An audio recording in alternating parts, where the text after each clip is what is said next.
연구소 기업 혹시 들어보셨습니까? 말 그대로 연구소가 보유한 기술을 출자해 회사를 설립하는 형태를 말하는데요. 기술 개발에 그치지 않고 정부 차원에서 상용화까지 지원하겠다고 합니다. 원자력 연구원에서 출발한 벤처 회사의 경우가 좋은 본보기가 되고 있습니다. 방사선이나 항암 치료 환자들이 가장 두려워하는 것은 바로 면역 조절 기능이 손상된다는 사실입니다. 때문에 이와 같이 손상된 면역 조절 기능을 회복시켜주는 물질에 대한 연구 개발도 활발합니다. 한국원자력연구원이 개발에 성공한 이 생약 물질은 방사선과 생명공학을 결합한 융합기술의 결정체입니다. 융합기술을 이용해 당귀와 청궁 등 생약제에서 우수 성분만을 추출해 이를 다시 조합해 만든 신물질입니다.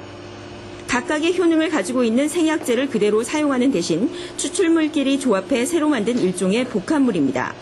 대개의 경우 방사선을 받으면 면역, 소화, 조혈 기능 세포들이 손상되는데 이때 세포 손상을 억제하는 생약 복합물을 투여할 경우 주요 기능을 빠르게 회복시킬 수 있다는 겁니다.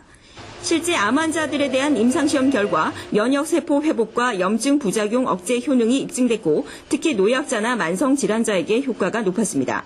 대부분이 최종적인 효과를 위주로 검증을 했죠. 근데 의약품으로 가기 위해서는 그 중간에 작용하는 어떤 메커니즘, 작용 기전 혹은 유효 성분 이런 것들을 다 하나씩 다 규명을 해야 되는 것이 더 남아 있습니다. 면역 조절 기능 장애의 효능이 높은 이 생약 복합물 특허 기술은 현재 벤처회사에 이전돼 상품으로 나온 상태입니다. 지난 2004년에 정부 출연 연구기관인 원자력연구원이 기술을, 기업은 자본을 각각 출자한 겁니다. 여기서 탄생된 제품이 바로 액상 형태로 만들어진 건강식품과 화장품. 이전 받은 기술을 응용해 당귀 등 생약제에서 나온 혼합 추출물로 만든 상품들입니다. 면역 기능을 개선하는 데 효능이 있는 건강식품의 경우 식품의약품안전청의 인증을 받아 시중에 판매 중입니다. 특히 건강에 대한 관심이 급증하면서 경기 침체 속에서도 매출은 꾸준히 상승하고 있습니다. 다이어트 식품이라든지 안 그러면 뭐 당뇨에 좋은 식품들 이런 걸 저희들이 생산을 해가지고 건강 기능성 식품 업체라든지 안 그러면 소재 전문 업체로 저희들이 계속 이렇게 커 나가려고 그렇게 생각하고 있습니다. 앞으로 천연물을 이용한 신약 개발에도 주력해 노인성 질환 예방과 발모제, 아토피성 피부 치료제 등으로도 출시될 것으로 보입니다. 현재 기능성 식품에 대한 국내 시장 규모는 1조 2천억 원, 또 세계 시장은 130조 원으로 추산되고 있어 이번 제품 개발로 인한 국내외 파급 효과는 더욱 커질 것으로 전망됩니다.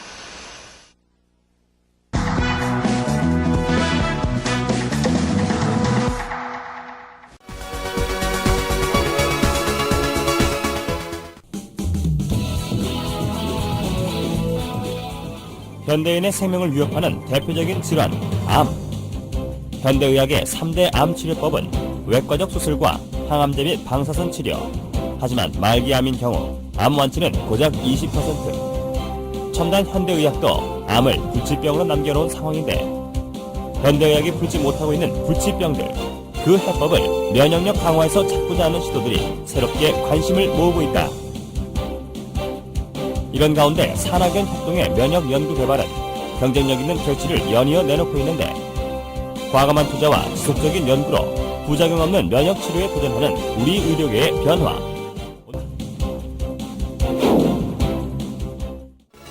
천연 생약제에서 추출한 성분으로 만든 항암 기능성 식품이 국내에서 처음으로 개발돼서 이르면 이달 안에 시판될 예정입니다. 조용호 기자가 전합니다.